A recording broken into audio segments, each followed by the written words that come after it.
So just do a really brief overview of what happened at Worlds. Just give us a rundown of when was it, where was it, who was there, all that stuff. The World Waterfall Festival is in Easton, Maryland. It's usually the second weekend in November every year. They shut the whole town down and they use the school buses and run people around the city, and they have different stops you can get on and food and everything else. And the contest is held at their high school in their auditorium, and it is absolutely amazing. I competed in all the contests, really. I competed in the Team Goose, the Team Duck, the Live Goose, and the Open. Fortunately, I got to be in the top 5 in 3 of the contests. The Team Live Goose with Tim Steele and Dan Alt as 2 separate teams. And then I also got to be in the top 5 in the Team Live Duck with Seth Roussel. And fortunately, I got to be in the top 5 for the Live Goose, and we ended up taking that one home. This was your 3rd year competing at Worlds. You competed in 22, 23, and now 24. So just a year prior, you won the Live Goose. Did you feel any pressure from that this time around? I felt a little pressure, being the fact that I didn't want to be a one-hit wonder. That was the main pressure, but I didn't really have any pressure on myself to win again. The pressure came from having the calls made after we won that, and that was what really got me going, was making sure that I won with the call. What were your thoughts going into the first round? This was the first time taking the Mark I onto the world stage. You guys both waited a long time for this. What was the level of nerves going into round 1, and kind of what were you feeling going into that first round? Going into the very first round of any of the contests, which would have been the Team Live Goose, I wasn't nervous at all, just because a team contest is just super fun. Like, it's just fun to be up there with your partner and be back there. It's, it's not really a pressure-inducing thing because you have a teammate, and it's nice to be up there with someone and be calling with someone. So there wasn't very much pressure. Now, when I went into round 1 of the Live Goose, there was pressure. And when I went into round 1 with the Open Goose, there was a lot of pressure there. Right before I was about to go up on stage, I look back, a couple guys are behind me. Both of them guys are shaking. And once you step foot on that stage, and it's super quiet, you can hear everything. And once you do those first few notes and you hear how your call sounds in that auditorium, and your nerves start to kick in, it's one of the coolest experiences. Explain finals night and explain kind of the pressure you have to hold on to for the entire day and what it was like kind of having to just wait that whole day, step onto the stage. Finals night, they turn the lights off. It's just a totally different atmosphere. So kind of explain that a little bit. Yeah, so when you make it to round 3, it's actually not held on the same day, the Friday that we have rounds 1 and 2. It's held on Saturday night. So it's super, super big deal to get into finals night.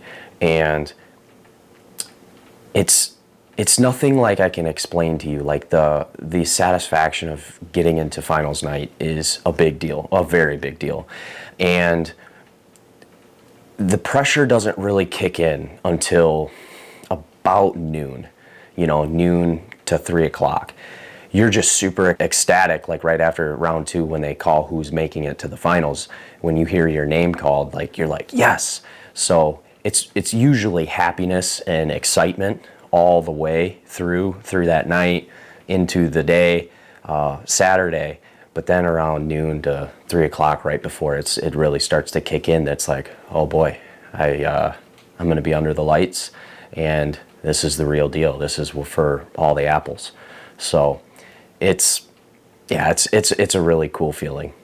And what did it mean to get top 5 with the Mark I? Yeah, Tim and I and Daniel Alt and I, all using Mark I's, made it into the top 5 of the Team Live Goose, and that was huge. That was a huge accomplishment. Very excited to use the call in the top 5 on finals night at the world stage. That was dream come true for this company. I mean, it was awesome. It meant a lot. Just getting to that third round in general, I think that was a super cool experience. And especially with the Mark 1, we've been working on it for a long time. And the fact that it's 100% made here in Wisconsin, and the amount of time that went under it, and the fact that it's an amazing hunting call, it's an amazing contest call. You can get ranges from the basement to the attic with it, and I'm glad that that we were able to get that done, and not only in Worlds but numerous contests throughout the country. What did it mean to you to win a world title with the Mark 1 and bring home another Job's decoy? It was very surreal, like standing up on stage. Like I was super prepared for them to announce my name for 5th, and we actually had to bring back 7 callers, and I was super prepared for them to let me go 7th and 6th, be one of those. And they didn't, and so that was like one obstacle, one hurdle to get over, and my stomach kind of fell back, and I was like, okay, it's still possible. And the reason why I was just so prepared is there's 5 different judges compared to last year, so you know, those guys might not like what I had to bring to the table this year, which was the exact same routine. But I just stuck with what won last year, and it turned out very well, and I added a couple things just to put a little spice on it. And we did better than we did last year. I won by 2 points instead of just a half a point. So when it got down to Alden and I was just preparing for them to call me as 2nd place, because I'm kind of a pessimistic thinker when it comes to that, and I just wanted to be super excited for Alden if they did call my name. But it is what it is, and I'm super happy to get another Job's decoy. You had family out there, your mom, your dad, your uncle. What was it like to have them there to support you and be a part of that moment? It couldn't have went any better for my mom and dad and my uncle to come out there and watch me. I'm really happy that they got to witness that, being in the top 5 in 3 different contests and winning the live, watching me compete out there. I remember the phone call when I won in 23. They were the first people I called, and they were just watching TV, and I got to tell them that I had won, and yeah, it was something else. I was super happy, and I'm glad it turned out the way it did. Very thankful for that. What was it like in the bullpen versus after the contest over? And just explain a little bit more about the whole atmosphere between the callers. The atmosphere in rounds 1 and 2 is a little bit more laid back. Finals night, it's no talking between anybody. It's very good sportsmanship. Like, everybody that's back there wants each other to win, but also they want to win themselves. There's really no unsportsmanlike things going on, but finals night is way more serious. Like, people are quiet, pacing back and forth, drinking a bunch of water, shaking. I mean, if you see John Walls come back after he blows a routine, even in rounds 1 and 2, but especially in round 3, I mean, he'll just be shaking like that, because I mean, it happens once a year. In the caliber of people at this contest, one mess up and you're done. I mean, it's the real deal. Besides competing, what was your favorite memory from the trip? I have a few really good memories from that trip, and one of them was after the team live duck, our whole house made it into finals night. And that was, I mean, the spirits were high amongst us, and it was super awesome. Like, Friday when, Tim and I and David and Austin and Seth and Tyler and Dan we all made it into finals night. I mean, everybody was smiling. That was one of the greatest memories I have of that trip. After I won, coming out and hugging, my mom and dad and Emmy and my Uncle Paul and shaking everybody's hand and, everybody coming up and congratulating me. That was an awesome moment as well.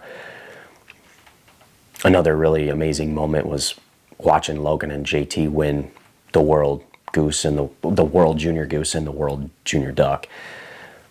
Those kids are just such good kids, and to see JT win the Goose and see Logan win the Duck, and they were both neck and neck for each one of them. They each took second to each other in each of the events. I mean, it was pretty special to watch. That was super cool.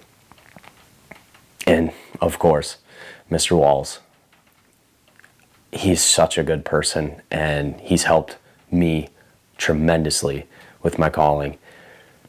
And to see him win his third and 3 in a row and be solidified as one of the greatest to ever do it, it was pretty cool. What's next for you in regards to contest calling? The next contest that I'm looking forward to going to is the Great Salt Lake contest. It's unreal. It's the contest-wise, it's not the Worlds, but the events and the show that's going on there, it's super cool. It's a great place to go to also, take a vacation to and go look at the show and look at the big game stuff. So that'll be the next one on my list. I'm super excited for that one. Tim, this was your first time at the World Waterfowl Festival in Easton, Maryland. What were your thoughts on the whole experience, and was it like everything you imagined it to be like? Yeah, so I competed in the live goose and the 2-man live goose. I was not fortunate enough to make it in the second round of the live goose, but me and Chance, we did make it in the third round, and that was a pretty cool experience. The whole dark stage, lights on you, auditorium is full. The Saturday night is the real deal, and that meant a lot to make it to that third round. There's a lot of big names in contest calling at Worlds, many that we don't really normally see in our part of the country. Was there anyone in particular that you were looking forward to meeting or seeing? Honestly, a lot of them guys, I was looking forward to meeting all of them, honestly, like Teddy Hoover, Bobby Heim, Bo, especially John Walls. I've never met any of those East Coast guys in person. Talked to them a little bit over the phone, but I've never met them, and they're all really good dudes. They're all rooting for you. Everybody wants each other to win, and they're really good sports, and they're really fun to hang out with outside of contest calling as well. On a scale of 1 to 10, how was the cream of crab? Cream of crab, never had it. I don't really eat much seafood to begin with, but it was a 10 out of 10. It was amazing.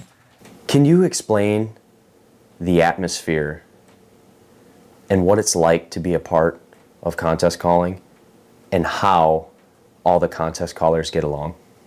In 2021, Chance called in his first calling contest. It was the dive bomb contest. It was their first annual contest, actually. And, neither of us knew what to expect. There was, a lot of videos that we watched. We knew who some of the big people were that were there, I guess from social media and videos.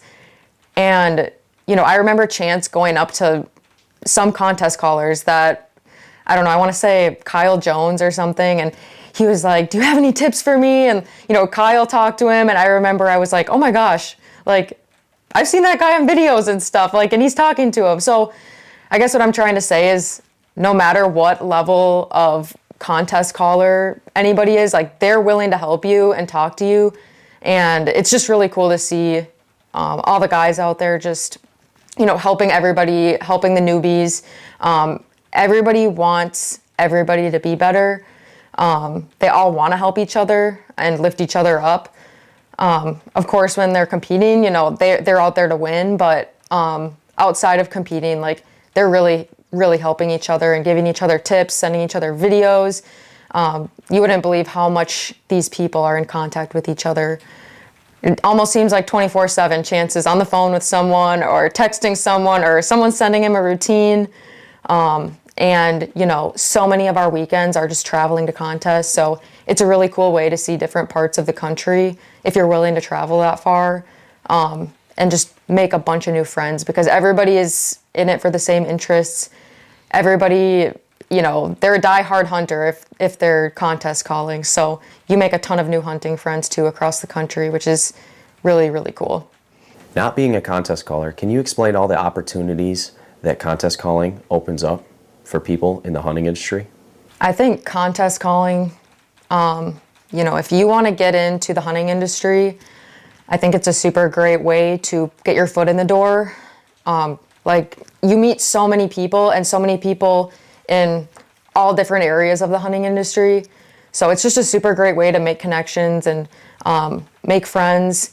Even myself, like, I don't contest call, but going to these contests, I've met so many people in the hunting industry that I never would have met if we just kept doing the same old thing, you know, hunting around home and stuff and not really doing contest calling. So even just going to contests, if you're not participating, you know, you still meet a lot of people in the hunting industry, but being a contest caller for Chance and Tim, like, both of them, I think, can say that it's opened a lot of doors for them in their hunting careers, and they've just met a lot of lifelong friends. And yeah, the people you meet at contests have the same passion as you, so, you know, you're going to make a connection right away.